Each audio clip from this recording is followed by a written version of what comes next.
Bonjour, aujourd'hui je réalise le défi numéro 5 et je vais parler de la notion d'inductance propre et d'inductance mutuelle. Et je finirai par faire une démonstration du bilan énergétique d'une bobine.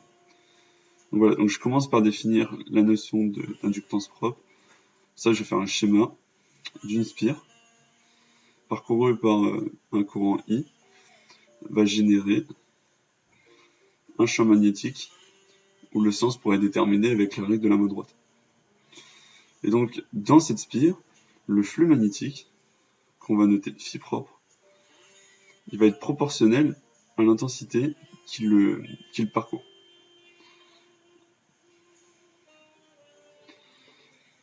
Et en fait, si on veut une égalité, il va y avoir un coefficient à rajouter, étant donné qu'il y a une proportionnalité. Et en fait, ce coefficient, on va le noter L, et ça va s'appeler du coup l'inductance propre, ou l'auto-inductance.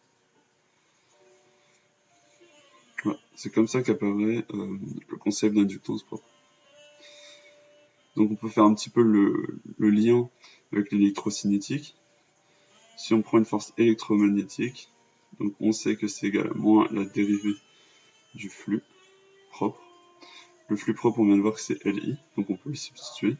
Et L étant une constante, on peut sortir L de la dérivée. Et ça, on reconnaît en électrocinétique. Et même dans ce chapitre, ça va faire référence à une tension au cours du temps. Alors pourquoi il y a un signe moins qui apparaît? C'est parce que on va traiter la bobine, ou la spire en l'occurrence, en convention générateur, tandis que dans le cours d'électrocinétique, on la traite en convention récepteur. Voilà. Maintenant, on va parler d'inductance mutuelle. Cette fois-ci, étant donné que c'est mutuel, on va avoir besoin de deux spires et non pas d'une. On va appeler celle-ci, on va l'appeler la spire 1, celle-ci la spire 2. L'une d'entre elles est parcourue par une tension I, ce qui va créer un champ magnétique. Et si on présente les lignes de champ, ça devrait faire quelque chose comme ça.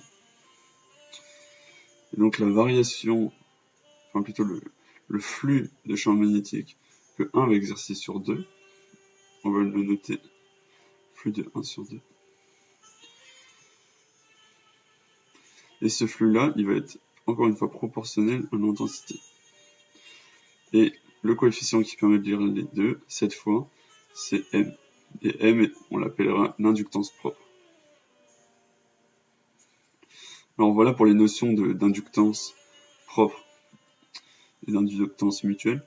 Maintenant, on va faire une démo.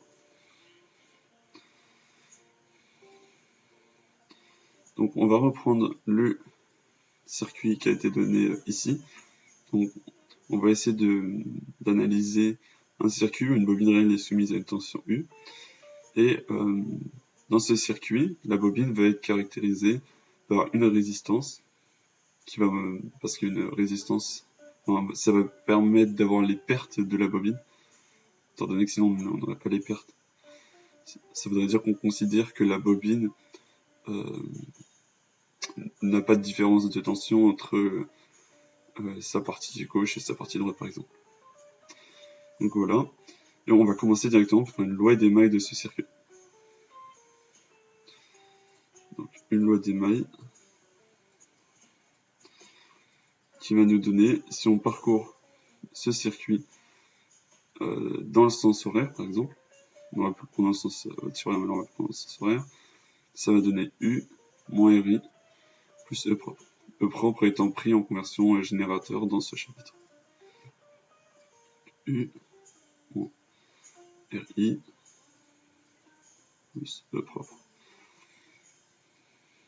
Et en fait, E propre, on peut réussir à le mettre en fonction de l'intensité, comme on a vu plus haut, comme on a vu ici. On a vu que E il est égal à moins LDI sur dt. Donc on va pouvoir le substituer. Ça s'appelle la loi de Faraday. Donc on va appliquer la loi de Faraday. Donc là c'est des deux points.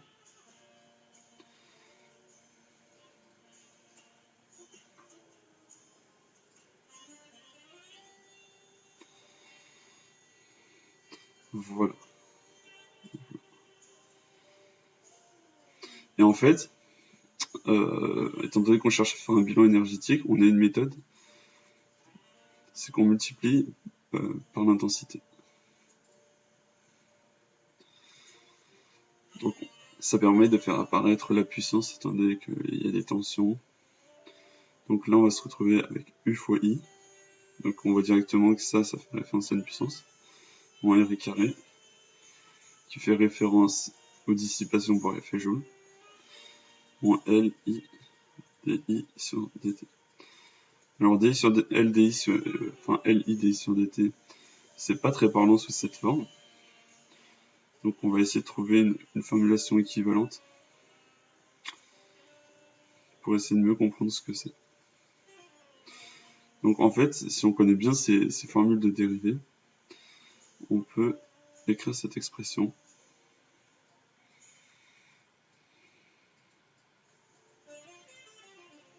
Voilà. Et une fois qu'on a défini ça, on reconnaît, si on fait référence au chapitre d'électrocinétique, que c'est la dérivée, ça va être la dérivée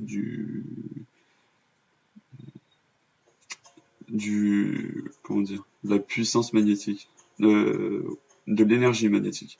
Étant donné que c'est la dérivée de l'énergie magnétique, la dérivée de l'énergie magnétique, ça va donner une puissance.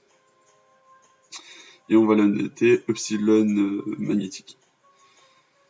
Donc on va l'écrire avec des puissances. Donc ça c'est la puissance qui est introduite dans le système. On va passer les autres termes de l'autre côté dans lesquels il y a du moins ici.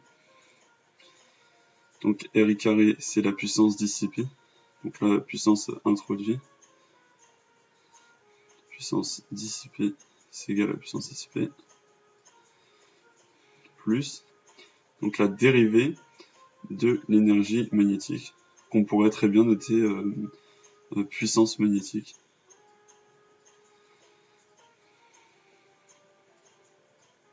Voilà. Donc c'est tout pour l'interprétation de ce bilan d'énergie d'une bobine qui subit une tension U. Donc voilà. Bonne journée.